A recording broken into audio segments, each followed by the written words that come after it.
Татко, ние издигаме пред Тебе всички семейства.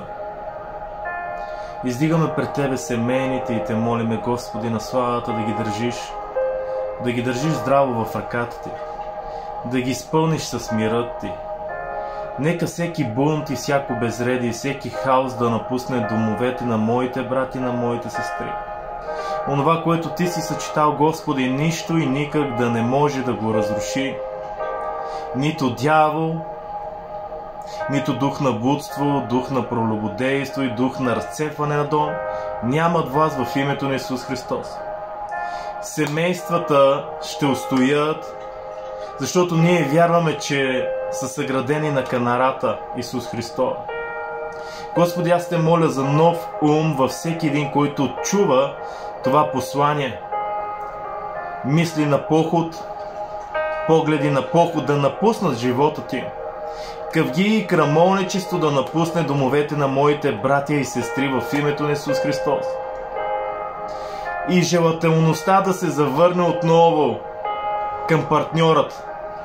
Жената да започне да хареса много повече мъжът от среща, който е неин съпруг, и също така съпруга да започне да хареса много повече своята половинка от среща. Нека бракът им да бъде сладък. Нека брачни взаимоотношения отново да се съградат и да се възстановят в името на Исус Христос. Всяка една пустиня в бракът да бъде премахната и семействата да бъдат възстановени, семействата да бъдат напоени. Нека да пият от кладенците, които Ти си поставил в семейното ложе, Господи, да пият от кладенците и да живеят. Нека костите им да бъдат възстановени в името на Исус Христос. И всеки дух, пак казвам, който е прелюбоден дух, който се опитва да се настани в семействата, в младите семейства, казваме Ти, прелюбоден дух, нямаш власт. Няма да има изневяра. Напротив, бракът им ще бъде по-здрав и отпреди в името на Исус Христос. Те ще имат очи само за партньора си. Ще имат очи само за човекът, който Бог е избрал и е поставил до тях в името на Исус Христос. Нищо и никак няма да попречи на бракът им да бъде сладък. Нито тъща, нито тъст. Нито свекърва, нито свекър. Нито който и да било няма власт да разруши онова, което Бог е съчетал. В името на Исус Христос. Спотени бракове, плодоносни бракове, благословени бракове в името на Исус Христос.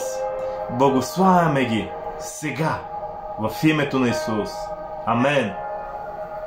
Господи мой, възлюбени на сърцето ми, издигам всяко едно семейство пред Теб. И Те моля да го благословиш. И Те моля да бъде сладък бракът им. Моля Те, Господи, да премахне всяка една къвга и всяко едно обвинение. Ние знаем, че дявола е обвинителя. И сега го смъбраме в името на Исус Христос. Откъсваме езика му, който само шепне, че другия е виновен, че другия е за това станало така заради Те. Ти си виновен. О, всяко едно обвинение в момента изпращаме бездната в името на Исус Христос. Аз Те моля за здрави бракове. Аз Те моля за сплотени бракове. Аз Те моля да опитат сладостта от бракът.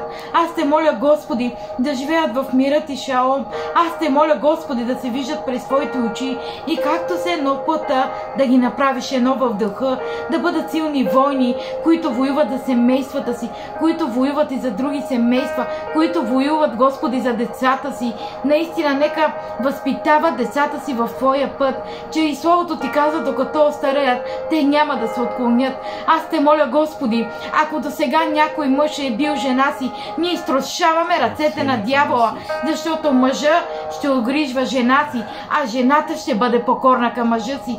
Господи, ако Ти казваш в Словото си, а ние вярваме в Словото Ти, че главата на мъжа е Исус, а главата на жената е мъжа.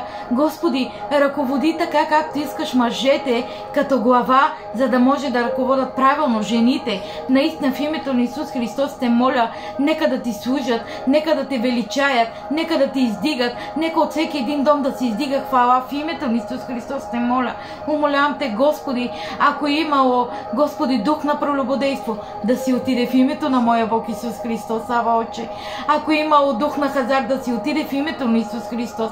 О, всяко нещо, което предизвиква дявола, като къвги, като разпри, като неразбирателство, ние го смъмняме сега в кръвта на Христос и никога повече да не допре до никое едно семейство. Ние извикваме огънят ти във всеки един дом, Господи. Ние извикваме стража да изпратиш ангелите ти от четирите краища на всеки дом, за да ги пазят. О, Господи, осияй ги със светлина, осияй ги, Господи, така силно и мощно. Моля те да ти служи всеко едно семейство с дух и истина. Двама, Господи. Фараон казваше да отиде само мъжа или да отиде само жената, да не отидат децата, да не отиде с имота си. Ние днес казваме в името на Исус Христос, целият дом, цялото семейство, целият имот, всичко, Господи, на първо място ти да бъдеш почетен във всеки един дом на първо място. Наистина, Господи, хвала да се издига от всеки един дом. Господи, наистина поклонение да се издига от всеки един дом. Ние вярваме, че ти си всемогъщ, велик, дълготърпелив и благ. О, възлюбени на сърцата ни, умолявам те, аз знам, че ти си перфектният младоженец в духовен преобраз. И благодаря, че ти има. Нека бъдеш пример на всеки един мъж. Какво е да бъдеш младоженец? О, и на всяка една жена каква трябва да бъде, говори Святи Души. Защото жените трябва да сплотяваме. Жените трябва да създаваме уют в домовете си. Учи ни, Святи Души, Учителя. Наставлявай, не наставниче.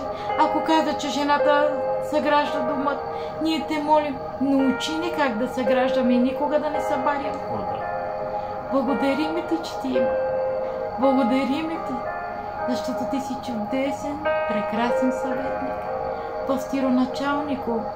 Води всяко едно семейство в паша. Паша, от която има нужда. Превържи ги. Нека си простят един на друг.